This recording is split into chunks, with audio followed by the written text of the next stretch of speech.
Salut les replayers, on se retrouve pour une nouvelle vidéo. Instantanément. Et instantanément, on va pas perdre de temps, ça sert à rien. On carbure. On carbure. Là, on va parler Liga. Liga, ça fait un petit moment d'ailleurs qu'on en a pas parlé Ouais, sur la chaîne. ça date un peu qu'on n'ait pas parlé de la Liga. On va parler des matchs des deux mastodontes. Le Barça hier qui gagne son match 1-0 face à Séville. Un gros piège hein, dont le Barça y sort. On va débriefer ça. On va débriefer ça. Et le Real qui vient de terminer son match 3-0 sur la pelouse de Gérone. On en parle tout de suite. T'es bouillant ou pas? Très bouillant, surtout quand mon équipe gagne. Vas-y, va nous fatiguer encore celui-là. Générique, c'est parti.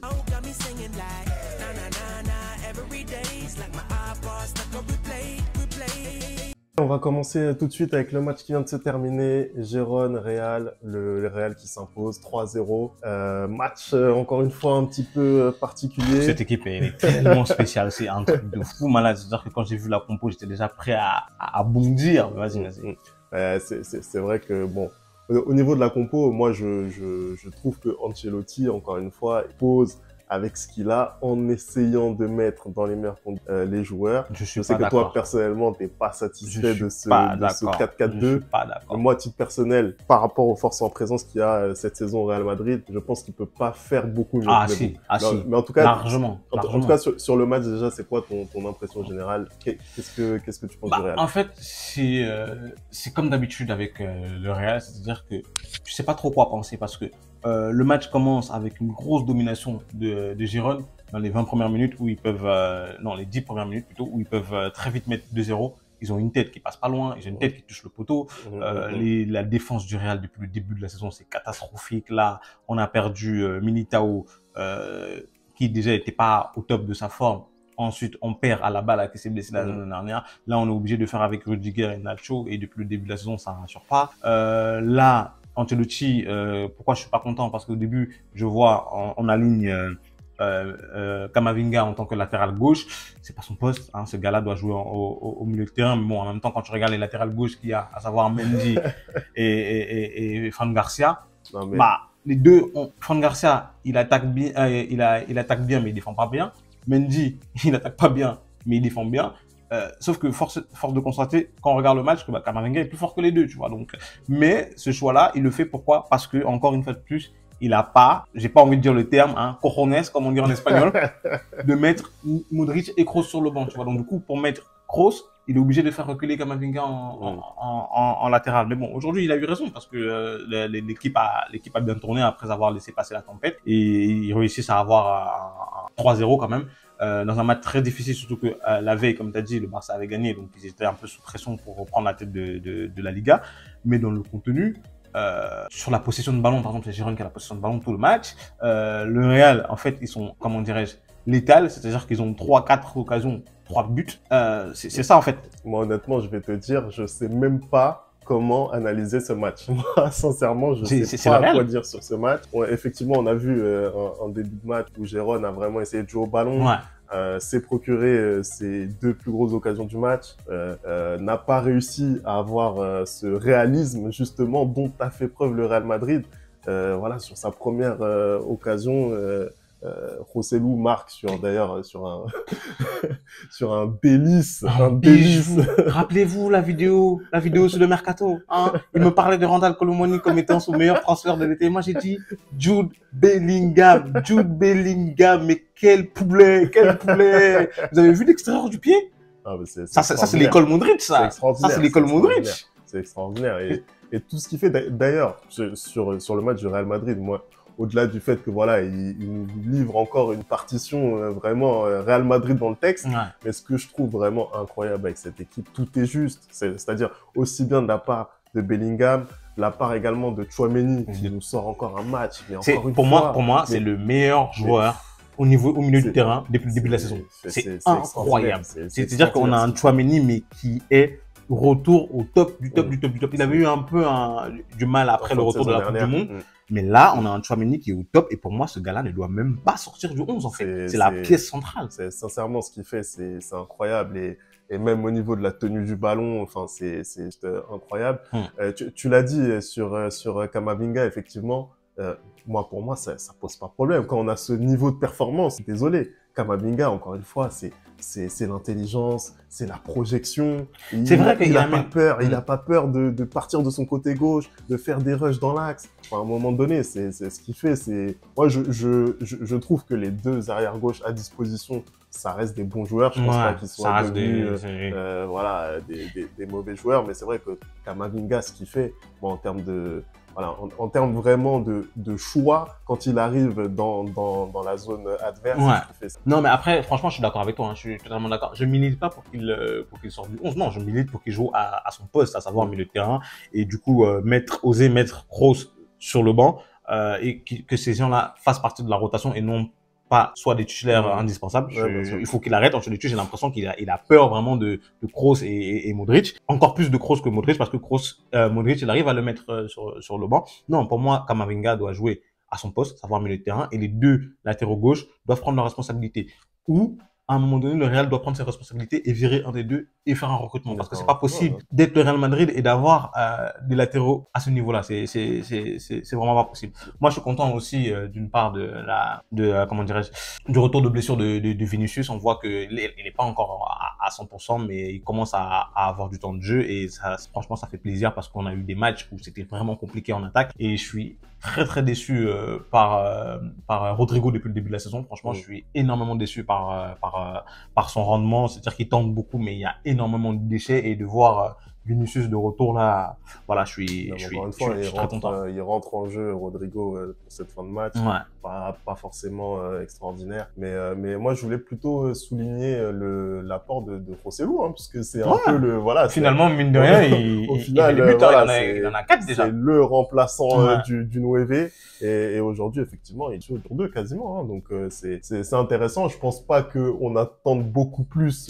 Franchement, quand tu regardes le match dernier, il a raté mais énormément, mais c'était une série de vendeurs. Après c'était pas le seul, hein. Brahim aussi a raté, Rodrigo aussi a raté, Rolselo a raté, mais en fait il a des occasions, il doit être plus tueur, mais bon pour l'instant il met les buts, donc moi j'ai pas grand chose à dire. Je suis content, en fait c'était un match piège et le Real a réussi à se sortir de ce piège là.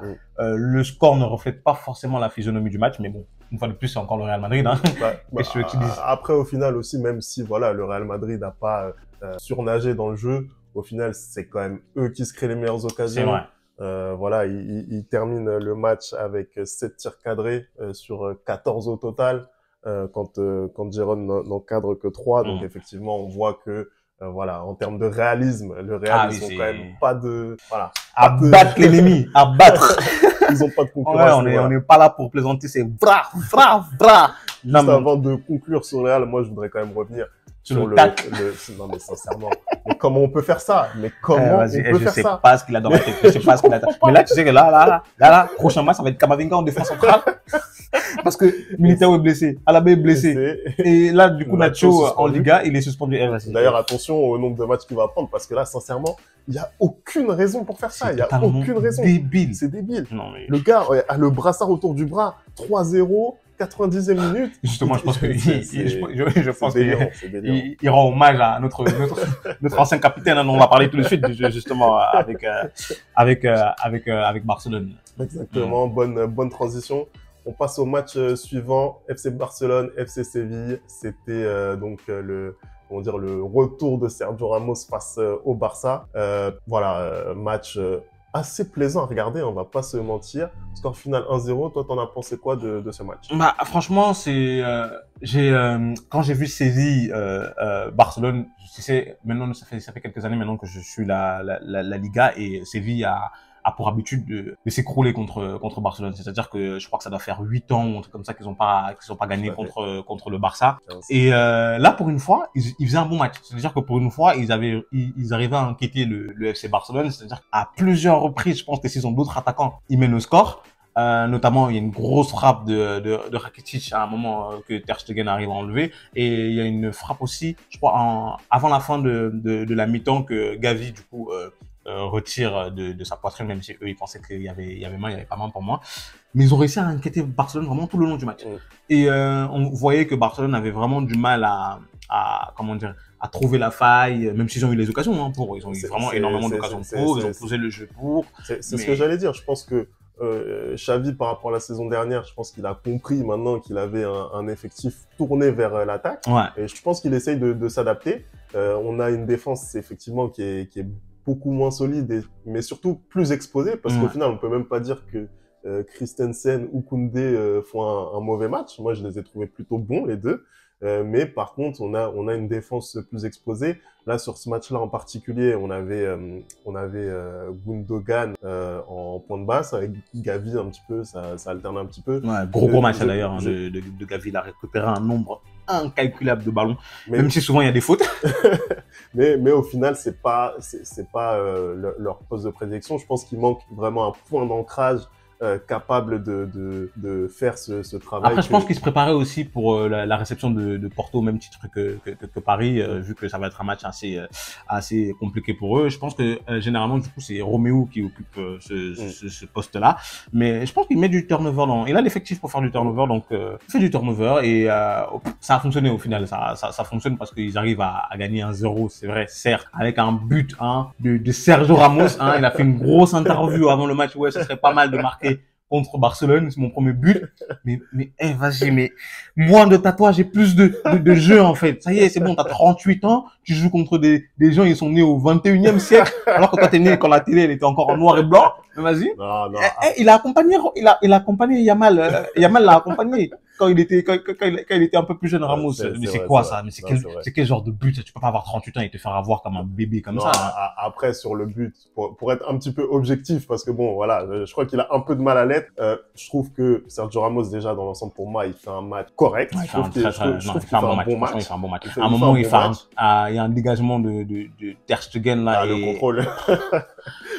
J'en revenais pas. Le contrôle, et il annule l'action de but directement avec un contrôle réussi. Comme a dit Zidane, le plus important dans le football, c'est le contrôle. On est d'accord. On est d'accord. Et effectivement, non, Sergio Ramos, il fait un match assez bon. Effectivement, là, il est malheureux sur cette occasion, surtout que, au final, la remise de Yamal, elle est pas bonne, en fait, elle est pas dans le bon tempo. Et surtout qu'il y a son coéquipier derrière qui peut aussi intervenir, tu vois, donc. Et c'est ça. Et il y a Fermin, en fait, qui arrive et il lui met le ballon derrière, mais au final, c'est ce qui permet à Ramos de mettre le ballon au fond. Sinon, après, là, sur ce Barça, moi, ce que j'apprécie vraiment, c'est ce qui se passe sur les côtés, hein, puisque c'est de là que vient le danger. Sur le côté droit, on a Cancelo et Yamal. Cancelo, exceptionnel ce qu'il fait tout au long du match. C'est-à-dire que les espaces qu'il crée, les espaces qu'il prend, les centres qu'il fait, mais ce gars-là, on l'a proposé à notre cher et tendre sénile président Florentino Pérez. Il n'en avait rien à foutre. Il n'en avait rien à faire. Pour parler correctement. Comment tu peux ne pas prendre ce gars-là? Mais il est incroyable. Il est très, très fort. Il est très, très fort. Et l'homme du match d'ailleurs. Moi, honnêtement, je pense que ça se tapait quand même avec Joao Félix. Mais Joao Félix, tu vois, l'occasion qu'il vendange, il était moins bon, moi, je trouve, ce match-là par rapport aux autres matchs. Il était à un moment, Cancelo, justement, je crois, il lui met une remise et il fait. Ça doit être un but. Ça doit être un but. Ça doit pas toucher la barre, désolé. Ça doit être un but. Oui, donc, il doit mieux faire. Ouais. Là-dessus, il doit mieux faire, clairement, parce qu'il frappe en force alors qu'il a largement la possibilité de faire mieux. Mais voilà, en termes d'occasion créée, je trouve qu'il est, enfin voilà, ça change complètement la phase de ce Barça-là. Et je trouve que ce qui se passe vraiment sur les côtés, même Baldé, en carrière gauche, j'ai trouvé très bon. J'ai trouvé complémentaire avec Félix. Donc, au final, je trouve que voilà, ce Barça, il est vraiment imprévisible parce que sur les deux ailes, je trouve que ça combine plutôt bien et donc ils ont réussi à se procurer énormément d'occasions. Maintenant, voilà, reste à être un peu plus solide. Derrière. Après, généralement, là, ils ont eu un peu de réussite. Je vais pas te mentir, le match était un peu plus compliqué. En fait, j'ai du mal à cerner cette équipe parce que elle nous donne des impressions souvent de force. Et en même temps, ils nous donnent des impressions de faiblesse. Là, tu vois, ils ont fait un match nul. Ils ont fait un match nul juste avant, je crois. Exactement. Et là, ils ont failli faire match nul encore avant le cadeau, avant Noël de Sergio Ramos. Mais j'ai du mal un peu à les cerner. Mais tu sens qu'ils ont de la ressource, ils ont le banc, ils récupèrent des joueurs qui reviennent de blessures. Et je vais pas te mentir, hein, on est qu'à la 8e journée, mais je sens cette dynamique de champion de leur part. Moi, je suis un peu plus mitigé. De toute façon, le Barça, ça a toujours été une équipe qui sait y faire des championnats, en Liga, clairement, donc se battre jusqu'au bout pour le titre. Après, moi, je parle surtout des ambitions européennes du FC Barcelone. Il reste sur 2 années d'Europa League, hein, puisqu'ils sont reversés. Ouais, mais là, je pense que cette année, c'est la bonne. Ils vont passer largement. La poule est un peu plus, un peu plus abordable, mais pour aller chercher plus haut, je pense que ça va être compliqué. Pour moi, il y a trop de manque derrière. En fait, je trouve que la défense, elle est vraiment exposée. En fait, c'est même pas que la charnière ne fonctionne pas, c'est que pour moi, en fait, c'est trop exposé. Et donc, je pense que c'est plus un travail collectif à faire. Il faut que Xavi trouve la bonne carburation pour retrouver l'équilibre qu'il avait réussi à avoir l'année dernière. Bon, en tout cas, match moyen de la part de Barcelone, mais qui s'en sort tout de même avec une victoire grâce à Sergio Ramos, encore une fois de plus. Du coup, Barcelone qui prend la 2e place du classement à 1 point du Real, qui arrive à prendre la tête du classement. Girona qui fait un très très bon début de saison. Franchement, ils ont pas volé la place où ils sont. Franchement, ils ont vraiment pas volé. Là, c'est leur première, je crois que c'est leur première défaite contre le Real. Deux matchs très très plaisants. Franchement, très très plaisants à voir des deux côtés. Là, on va aller sur la Ligue des Champions. Maintenant, sur les deux équipes. Et oui, on va voir ce que ça va donner en Ligue des Champions la semaine prochaine. Voilà ce qu'on pouvait dire sur ces 2 matchs. On va se retrouver très très vite, très rapidement. Là, ça va enchaîner. Monaco-Marseille ce soir. C'est ça, Monaco-Marseille? Ah oui. Monaco-Marseille. Ouais. Et puis voilà, n'oubliez pas, @lereplay-foot pour nous suivre sur nos réseaux sociaux. Dites-nous ce que vous avez pensé de ces 2 matchs en commentaire et on se retrouve très très vite. À plus tard. Ciao.